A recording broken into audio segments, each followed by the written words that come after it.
নাটোরের লালপুরে এক রাতে মসজিদ মাজার সহ ৪ স্থানে চুরি। নাটোরের লালপুর উপজেলার বুধপাড়া গ্রামে এক রাতেই মসজিদ মাজার সহ অন্তত ৪টি স্থানে চুরির ঘটনা ঘটেছে। গত ২৭ তারিখ দিবাগত রাত আনুমানিক ২টা থেকে ৪টার মধ্যে এসব চুরির ঘটনা ঘটে। স্থানীয় সূত্রে জানা যায়, দুবাই প্রবাসী মোজাম্মেলের বাড়িতে চুরির ঘটনা ঘটেছে। চোরেরা ঘরে থাকা স্বর্ণালংকার ও কাঁসার জিনিসপত্র নিয়ে গেছে, যার আনুমানিক মূল্য ৪ থেকে ৫ লাখ টাকা। জানা গেছে, ঘটনার সময় তার স্ত্রী শিরিনা খাতুন বাড়িতে ছিলেন না। তিনি আগের সন্ধ্যায় বাবার বাড়িতে বেড়াতে গিয়েছিলেন। এছাড়া ইমতাজ আলীর ছেলে বিপ্লবের একটি চার্জার ভ্যান বাড়িতে চার্জে দেওয়া অবস্থায় ছিল, সেটিও চুরি হয়ে যায়। অন্যদিকে হযরত ইমাম শাহ আলম রহমতুল্লাহ আলাইহির মাজারে দান বাক্স ভেঙেও টাকা নিয়ে যায় দুর্বৃত্তরা।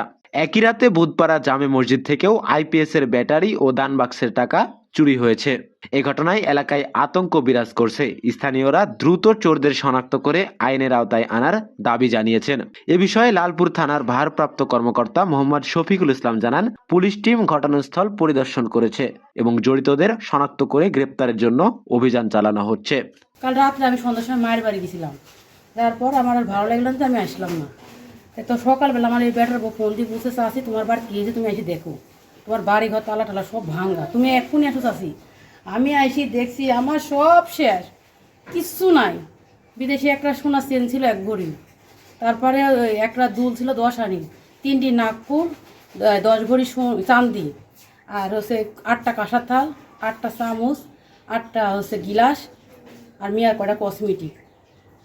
এগুলা কিছুই নাই, আমার সব শেষ। আমার কিছুই নাই, একটা কিছুও নাই। ৬,০০০ টাকা ছিল, আমার একটা জিনিসও নাই। আমার সন্ধ্যা আমি তো যাই, প্রতিদিনই যাই শোনা।